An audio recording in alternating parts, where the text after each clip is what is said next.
Hello friends, welcome to innovative classes. Friends, आज हम लोग समास पढ़ने वाले हैं। ठीक है, तो चलिए देखते हैं कि समास क्या होता है। ठीक है, देखिए हम क्या लिखे हैं। समास क्या होता है? दो या दो से अधिक पदों के मेल से बने पद को समास कहते हैं। ठीक है, क्या है? दो या दो से अधिक पदों के मेल से बने पद को समास कहते हैं। ठीक है, मतलब क्या है कि जब दो पद को हम लोग शब्द भी बोल सकते हैं। जब दो शब्द मिलके एक नया शब्द बने तो उसको हम लोग समास कहते हैं। ठीक है, जैसे देखिए, जैसे विद्यालय। विद्यालय में यहाँ एक पद है विद्या। ठीक है, इसको अगर हम लोग तोड़ेंगे तो एक पद है विद्या और एक है आलय। एक विद्या है और एक आलय है। मतलब ये एक अलग शब्द है, ये एक अलग पद है। विद्या का मतलब आप लोग को पता है, विद्या, ठीक है, शिक्षा, और आलय का मतलब होता है घर। तो दो अलग अलग पद मिलके विद्यालय बन गया। ठीक है, इस तरह नीलकंठ। नील मतलब नीला और कंठ मतलब गला। तो नीला और गला दो अलग शब्द है, मिलके एक अलग अर्थ देता है। ठीक है, इस सब में क्या हो रहा है, एक अलग चीज ही बन जा रहा है। यहाँ पे है प्रति और दिन। प्रति मतलब प्रत्येक, दिन मतलब आप लोग को पता है। तो ये प्रति और दिन दो अलग अलग शब्द है, मिलके एक अलग शब्द बना देते हैं, अर्थ अलग हो जाता है। तो इसी को कहा जाता है समास। ठीक है, समास समझ गए? दो या दो से अधिक पदों के मेल से जो पद बनता है उसको हम लोग समास कहेंगे। ठीक है, समास के कितने भेद हैं वो देखते हैं। समास के टोटल 6 भेद हैं। पहला है तत्पुरुष समास, फिर है कर्मधारय समास, फिर है बहुव्रीहि समास, द्वंद्व समास, द्विगु समास, अवयवी भाव समास। तो अब हम लोग एक एक करके इन सारे भेद के बारे में पढ़ेंगे। ठीक है, तो अब हम लोग सबसे पहले तत्पुरुष समास स्टार्ट करेंगे। ठीक है, अब चलिए देखते हैं कि पहला जो भेद है समास का, तत्पुरुष समास किसे कहते हैं। ठीक है, तो देखिए क्या लिखे हैं। इसमें क्या होता है, जो तत्पुरुष समास होता है उसमें पहला पद प्रायः संज्ञा या विशेषण होता है। इसमें जो पहला वाला पद होगा या तो संज्ञा होगा या विशेषण, प्रायः। ठीक है, मतलब अधिकतर टाइम में या तो संज्ञा होगा या विशेषण होगा। और इसमें एक और लाइन क्या है कि दूसरा पद प्रधान होता है, यानी जो मेन होता है। ठीक है, तो वो दूसरा वाला होता है। ठीक है, तो अब देखिए तत्पुरुष समास को हम लोग कैसे जानेंगे। तो आप लोग कारक पढ़े होंगे, तो कारक में क्या था, कर्ता ने कर्म को करण से, संप्रदान के लिए अपादान से, उसके बाद संबंध का के की अधिकरण में। तो ये सब जब होता है, मतलब जो कारक चिन्ह है यानी का, में, से, ये सब से जब हम लोग इसका विग्रह करेंगे, समास का विग्रह जब किया जाता है। देखिए समास का विग्रह कैसे करेंगे, स्वर्ग प्राप्त है, इसका अगर समास विग्रह करते हैं तो क्या होगा। स्वर्ग प्राप्त का मतलब क्या है, स्वर्ग को प्राप्त, स्वर्ग को प्राप्त। ठीक है, इसको जब करेंगे पद दलित तो क्या होगा, पद से दलित।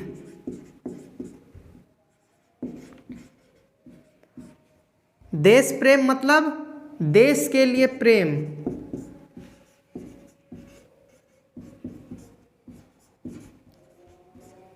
ठीक है, नेत्रहीन मतलब नेत्र से हीन। और राजकुमार मतलब राजा का कुमार।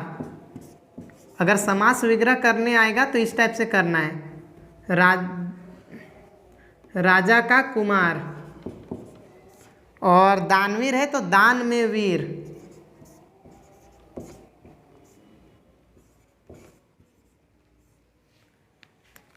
ठीक है, तो देखिए ये तत्पुरुष समास को हम लोग पहचानेंगे कैसे कि ये तत्पुरुष समास है। ठीक है, बोर्ड में हमेशा इस टाइप का दे देगा, बोलेगा स्वर्ग प्राप्त लिखा हुआ रहेगा, बोलेगा कि ये कौन सा समास है, इसका समास का विग्रह करें और इसका समास का भेद बताइए कौन सा समास है। तो हम लोग कैसे जानेंगे कि ये जो है स्वर्ग प्राप्त तत्पुरुष समास है या कोई और समास रहेगा, तो हम लोग कैसे पता करेंगे। तो एक एक करके तो हम सबका बताएंगे, पहले हम लोग तत्पुरुष का देख लेते हैं। तो देखिए जो कारक आप लोग पढ़े हैं, कर्ता ने कर्म को करण से, संप्रदान के लिए अधिकरण में, संबंध का के की, ये जो पढ़े थे। तो जब हम लोग समास का विग्रह करेंगे तो वही कारक का चिन्ह आएगा। जैसे कि देखिए यहाँ को, से, के लिए, से, का, में, ये सब सारे क्या है? कारक चिन्ह है। ठीक है, आप लोग कारक में पढ़े होंगे, जैसे कर्ता ने, तो पहला कर्ता कारक को छोड़ के बाकी जितना कारक है, कर्ता कारक को छोड़ देना है। कर्ता ने था, उसके बाद कर्म को, करण से, संप्रदान के लिए, अपादान से, और ये है संबंध में का या फिर की या के, इस तरह कुछ भी आ सकता है। और अधिकरण में होता था में, तो ये सब से जुड़ा हुआ होगा। ठीक है, जब हम लोग समास का विग्रह करेंगे तो यही सब में से कुछ आएगा। ठीक है, ये से मतलब होता है साथ में, ठीक है, साथ में रहने वाला, और ये से का मतलब होता है अलग होने वाला। ठीक है, तो देखिए जैसे स्वर्ग प्राप्त है मतलब स्वर्ग को प्राप्त। ठीक है, पद दलित मतलब पद से दलित, कारक आ रहा है ना से। उसके बाद देश के लिए प्रेम, देश प्रेम को अगर विग्रह करते हैं समास विग्रह तो क्या आएगा? देश के लिए प्रेम, तो यहाँ के लिए आ रहा है। फिर है नेत्रहीन मतलब नेत्र से हीन, मतलब उसके पास आँख नहीं है, मतलब जिसमें नहीं हो, जो अलग है, उसको हम लोग से बोलते हैं, ये से वाला होता है। ठीक है, तो फिर राजकुमार, राजा का कुमार, विद्यालय रहेगा तो विद्या का आलय, शिवालय रहेगा तो शिव का आलय। ठीक है, इस तरह से राजकुमारी अगर रहेगा तो राजा की कुमारी, मतलब यहाँ का के की संबंध वाला जो कारक है वो चिन्ह आएगा। ठीक है, और दानवीर मतलब जो दान में वीर है, दान में वीर, तो में आ रहा है। तो जब ये सब, जब हम लोग इसका विग्रह करते हैं तो अगर इस तरह से देख के ही पता चल जाएगा कि कैसे विग्रह होगा।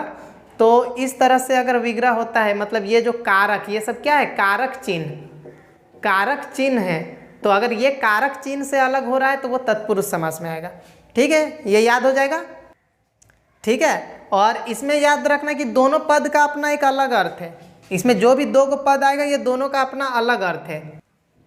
ठीक है, जैसे देश प्रेम, देश एक अलग शब्द है, प्रेम एक अलग शब्द है। ठीक है, तो इस तरह दोनों का अपना एक अर्थ होता है। जो दो पद मिलके बनते हैं वो दोनों पद का अलग अर्थ होता है। ठीक है, तो अब हम लोग समास का दूसरा भेद कर्मधारी समास पढ़ेंगे। ठीक है, ठीक है फ्रेंड्स, अब हम लोग समास का दूसरा भेद कर्मधारी समास देखते हैं। इसको हम लोग कैसे पहचान सकते हैं वो हम लोग देखते हैं। तो देखिए इस समास में क्या होता है कि इसमें विशेषण और विशेष्य पद होते हैं। मतलब ये इसमें जो दो पद होंगे वो एक विशेषण होगा, दूसरा विशेष। विशेषण और विशेष में कैसे समझते हैं हम लोग? तो जैसे देखिए नील कमल, मतलब नील मतलब नीला, और कमल मतलब कमल एक फूल है, मतलब नीला कमल। नीला फूल कैसा है? कमल कैसा है? नीला है।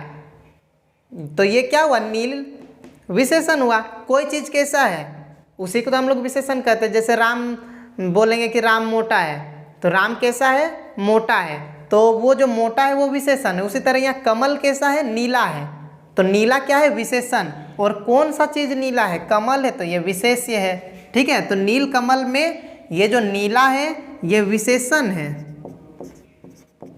और ये जो कमल है ये विशेष्य है। ठीक है, तो एक रहेगा विशेषण और दूसरा रहेगा विशेष्य। कर्मधारी समास में हम लोग इस तरह से समझ सकते हैं, एक रहेगा विशेषण, दूसरा रहेगा विशेष्य। ठीक है, अगर हम लोग इसका समास का विग्रह करते हैं, इसका समास विग्रह करते हैं, देखिए एक संधि विच्छेद होता है, उसमें प्लस करके किया जाता है। जैसे विद्यालय तो विद्या प्लस आलय, लेकिन समास में क्या होता है? प्लस नहीं यूज किया जाता है, उसका अर्थ लिखा जाता है। जैसे नील कमल का मतलब क्या है? नीला है जो कमल। ठीक है, इसमें क्या लिखेंगे? नीला है जो कमल, मतलब कमल कैसा है? नीला है, मतलब यहाँ विशेषण पता चल रहा है। महर्षि मतलब महान है जो ऋषि, महान है जो ऋषि। ठीक है, मतलब कैसा ऋषि है? महान ऋषि, विशेषण है ना। कैसा ऋषि, जब कैसा का जवाब मिलता है, कितना का जवाब मिलता है, तो उसी को हम लोग बोलते हैं विशेषण। ठीक है, तो अभी हम लोग कैसा वाला का ही यूज करेंगे। जैसे ऋषि कैसे है? महान, महात्मा, इसका अगर हम लोग समास का विग्रह करते हैं तो क्या होगा, महान है जो आत्मा, मतलब कैसा आत्मा है, महान आत्मा, विशेषण बता रहा है। पीताम्बर, इसमें पीत और अंबर, अगर इसको संधि विच्छेद लिखेंगे तो कैसा लिखेंगे, पीत प्लस अंबर लिखेंगे, ठीक है। अगर इसका हम लोग संधि विच्छेद करते हैं तो पीत प्लस अंबर, मतलब पीत का मतलब होता है पीला और अंबर का मतलब होता है वस्त्र, कपड़ा, ठीक है, मतलब पीला कपड़ा, कैसा कपड़ा है, पीला, यानी यहाँ भी विशेषण है। तो यहाँ पे क्या लिखेंगे, पीत, पीत बोलिए या पीला, पीला है जो अंबर, यानी कि वस्त्र, जो वस्त्र पीला है उसको हम लोग क्या बोलेंगे, पीताम्बर, ठीक है। परमेश्वर, मतलब इसका अगर समास विग्रह करेंगे तो क्या होगा, परम है जो ईश्वर, जो ईश्वर परम है उसको क्या बोलेंगे, परमेश्वर। तो इस तरह से कैसा ईश्वर है, परम ईश्वर, मतलब यहाँ एक विशेषण होगा, दूसरा विशेष्य होगा, ठीक है। कैसा का जवाब मिलेगा हम लोग को, तो ये होता है कर्मधारय समास, ठीक है। अब हम लोग इसके बाद बहुव्रीहि समास देखते हैं। अब समास का तीसरा भेद बहुव्रीहि समास देखते हैं। देखिए इसमें क्या होता है, इसमें कोई भी पद जो है वो प्रधान नहीं होता है और इसमें जो भी पद मिल के बनता है उसका अर्थ किसी और चीज़ से या किसी अन्य का बोध होता है उससे, ठीक है। देखिए हम क्या लिखे हैं, इसमें कोई भी पद प्रधान नहीं होता और इसका समस्त पद किसी अन्य पद का विशेषण होता है, अर्थात क्या है कि इस पद से किसी अन्य का बोध होता है, ठीक है। जैसे देखिए चंद्रशेखर, तो इसमें क्या है, चंद्र, जो चंद्र और शेखर है, इसका मतलब चंद्र है जिसके शेखर में, जब इसका हम लोग विग्रह करेंगे समास तो कैसे लिखेंगे, चंद्र मतलब क्या होता है, चंद्रमा है जिसके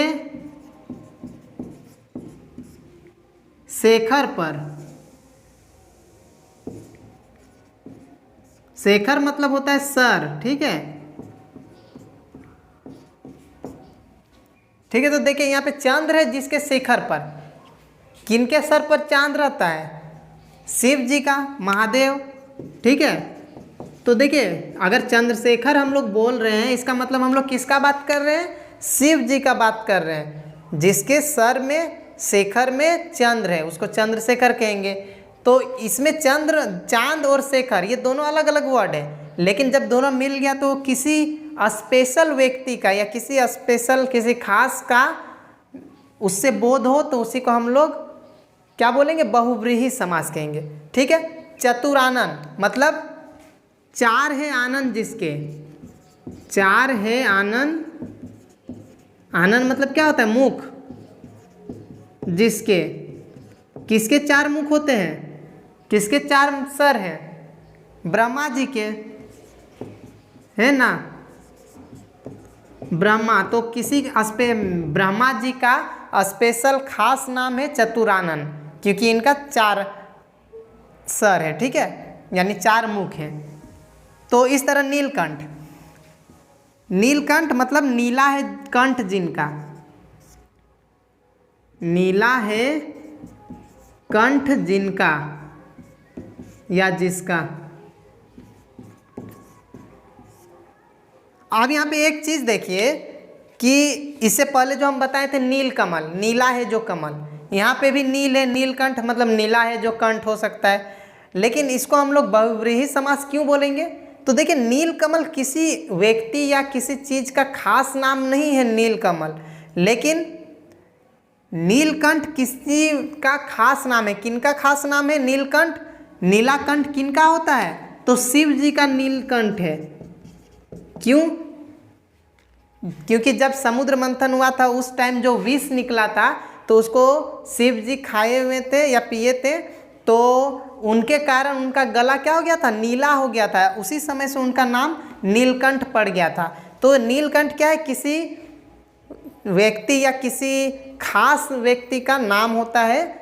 जैसे अधिकतर जो भगवान है उन्हीं का नाम बहुव्रीहि समास में आता है, ठीक है। तो नीलकंठ मतलब नीला है कंठ जिनका, उसको हम लोग क्या बोलेंगे, शिव, ठीक है। अगर हम बोलेंगे नीलाकंठ, नीला है जो कंठ, तो फिर वो उस समास में चल जाएगा जिसमें नीलकमल था, यानी कि कर्मधारी में चल जाएगा। लेकिन अगर हम ऐसा बोलते हैं नीला है कंठ जिनका, तो फिर ये बहुब्रीहि, मतलब किसी खास व्यक्ति का गला जो है, कंठ जो है वो नीला है। इस तरह दशानन, मतलब 10 आनन है जिसके, या 10 है आनन जिसका। आनन मतलब क्या होता है? सर होता है। 10 आनन किसका है? 10 है आनन जिसका। किसके 10 सर हैं? रावण के हैं, तो रावण का स्पेशल नाम क्या है? दशानन। इस तरह चक्रधर, मतलब चक्र का धारण किया है जिसने, चक्र का धारण किया है जिसने, किया है जिसने।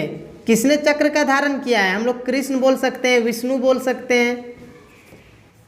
तो इन लोग का स्पेशल नाम है विष्णु का चक्रधर, क्योंकि उनके पास क्या है? चक्र है, चक्र का उन्होंने धारण किया हुआ है। तो इस तरह बहुब्रीहि समास में क्या होता है कि किसी खास व्यक्ति का खास नाम होता है, ठीक है, स्पेशल नाम। ऐसे अगर दूसरा तरह से देखा जाए तो इसमें विशेषण भी है, ठीक है, और विशेषण विशेष के रूप में भी है, लेकिन ये किन्हीं का स्पेशल खास नाम होगा तो वो बहुब्रीहि में आएगा, ठीक है। समझ में आ गया? अब इसके बाद हम लोग द्वंद्व समास देखते हैं, ठीक है फ्रेंड्स। तो अब हम लोग समास का चौथा भेद द्वंद्व समास देखते हैं। तो इसमें क्या होता है, सो देखिए, द्वंद्व समास में दोनों जो पद होंगे वो अलग अलग है, मतलब दोनों प्रधान होते हैं, और इनके बीच में योजक होता है, ठीक है, योजक अवयव। अब योजक अवयव क्या होता है? और, तथा, ये सब जो है, किंतु, ये सब होता है। और जैसे देखिए दाल रोटी, तो इसको अगर हम लोग समास का विग्रह करेंगे तो कैसे लिखेंगे? दाल रोटी को दाल और रोटी लिखेंगे। इस तरह माता पिता है तो माता और पिता, मतलब सब में और आ जाएगा। इस तरह भाई बहन है तो भाई और बहन। पाप पुण्य है तो पाप और पुण्य, मतलब इसमें बीच में क्या आएगा? योजक अवयव आएगा। और एक चीज इसमें क्या ध्यान रखना है, इसमें उल्टा शब्द आ सकता है, ठीक है, विलोम शब्द, ठीक है, इसमें उल्टा शब्द हो सकता है। जैसे भाई बहन उल्टा शब्द है, पाप पुण्य उल्टा शब्द है, माता पिता उल्टा शब्द है, ठीक है, विलोम शब्द है। तो जब हम लोग इसका समास का विग्रह करते हैं तो सिर्फ और आ जाएगा बीच में, तो ये हो जाएगा द्वंद्व समास, जब और से टूटेगा, ठीक है। और इस सब में बीच में ये वाला दिया हुआ रहता है, ठीक है। द्वंद्व हो गया। अब हम लोग द्विगु समास देखेंगे। अब हम लोग समास का पांचवा भेद द्विगु समास देखते हैं। तो इसमें क्या होता है, देखिए, इसमें क्या होता है? पूर्व पद संख्यावाचक विशेषण होता है। इसमें क्या होता है? संख्या रहता है, नंबर रहेगा शुरू में, ठीक है। शुरू वाला क्या, जैसे पंचवटी, मतलब 5 वट का मतलब क्या होता है? बाग, बगीचा। 5 वटों का समूह बोलेंगे या समाहार बोलेंगे। इस तरह चौराहा है तो 4 राहों का समूह या 4 राहों का समाहार। तिमाही मतलब 3 महीनों का या 3 माह का समूह, ठीक है, 3 महीनों का समूह। 3 महीना में एक बार जो हो उसको तिमाही कहते हैं। चतुर्भुज 4 भुजाओं का समाहार या समूह, ठीक है। तो देखिए इसमें क्या होता है कि पहला नंबर जो शुरू में है, पहला पद, उसमें संख्या रहेगा, नंबर रहेगा। तो अगर नंबर है तो हम लोग जान जाएंगे वो द्विगु समास है। लेकिन इससे पहले हम बताए थे दशानन, दशानन और चतुरानन। इस में देखिए, इसमें भी तो नंबर है, 10 आनन, 4 आनन, मतलब 10 सर, 4 सर, इसमें भी तो है नंबर। लेकिन इसको हम लोग बहुब्रीहि क्यों बोल रहे थे? इसमें भी नंबर है, लेकिन इसको द्विगु क्यों बोलेंगे? तो देखिए हम क्या बताए थे, बहुब्रीहि में इसमें स्पेशल नाम है दशानन, यानी 10 आनन है जिसका, किसी आदमी का, किसी व्यक्ति का स्पेशल नाम है। दशानन किसको कहा जाता है? रावण को। चतुरानन किसके 4 सर हैं? ब्रह्मा जी के। तो ये किसी स्पेशल का नाम है, इसीलिए ये बहुब्रीहि समास में आएंगे। और द्विगु में किसी का स्पेशल नाम नहीं होता है, ठीक है। जैसे चतुर्भुज ही है, 4 भुजाओं का समाहार।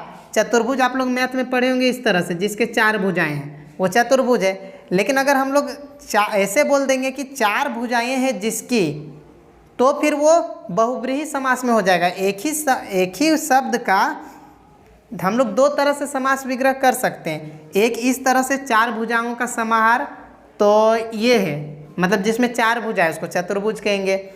और अगर ऐसे बोलेंगे कि 4 भुजाएं हैं जिसकी, भुजा मतलब क्या होता है? हाथ। तो जिसके 4 भुजाएं हैं, तो किसके 4 भुजाएं हैं? विष्णु जी के हैं। तो मतलब इसको हम लोग दूसरा तरीका से भी कैसे लिख सकते हैं, दूसरी तरीका से समास विग्रह कैसे कर सकते हैं? तो ऐसे लिख सकते हैं, 4 भुजाएं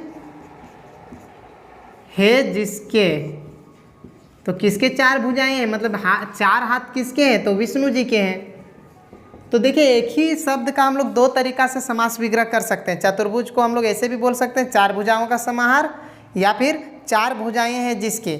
अगर हम लोग ऐसे समास करते हैं तो उस समय विष्णु यानी किसी का स्पेशल नाम आ जा रहा है, तो उस टाइम ये क्या हो जाएगा? कौन सा समास में चल जाएगा? बहुब्रीहि समास में चल जाएगा। लेकिन अगर हम लोग ऐसे बोलते हैं 4 भुजाओं का समाहार, इसमें कोई स्पेशल नाम नहीं है किसी का, तो इस समय इसको क्या बोलेंगे? शुरू में नंबर है, शुरू में संख्या है, तो जहाँ भी शुरू में संख्या रहेगा वो कौन सा समास में आएगा? द्विगु समास में आएगा, ठीक है। लेकिन स्पेशल नाम वाला नहीं होना चाहिए, जैसे दशानन, चतुरानन, चतुर्भुज। अगर ऐसे समास विग्रह किए हैं तो ये सब किस में आ जाएंगे? बहुब्रीहि, क्योंकि ये किन्हीं का स्पेशल नाम है, खास नाम है, ठीक है। तो ये द्विगु समास समझ गए।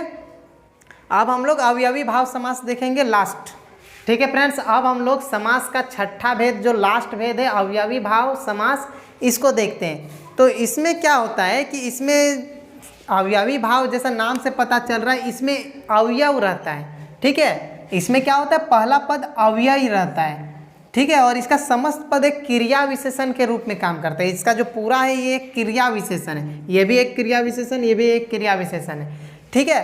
तो इसमें हम लोग देखिए कैसे पहचानेंगे। तो जैसे यहाँ दिन है, दिन में लग गया प्रति, तो प्रति क्या है? एक अव्यय है। तो जब प्रति लग गया तो ये एक अवयवी भाव समास हो गया। संभव में यथा लग गया, जो एक अवयव है, तो इसीलिए ये अवयवी भाव हो गया। यहाँ जन्म है, जन्म में आ लग गया तो आ जन्म हो गया, तो ये भी क्या है? आ जो है ये एक अवयव है, इसीलिए इसको अवयवी भाव समास कहेंगे, ठीक है। तो इसमें क्या होता है? पहला पद अवयव रहेगा, प्रतिदिन, यथा संभव, आ जन्म, यथाशक्ति, इस तरह से, ठीक है फ्रेंड्स। सारा समास समझ गए, ठीक है फ्रेंड्स। वीडियो अगर अच्छा लगा तो प्लीज़ लाइक कर दें, और अगर आप इस चैनल पर नए हैं तो प्लीज़ सब्सक्राइब करें और ज़्यादा से ज़्यादा अपने दोस्तों को शेयर कर दें। Thank you.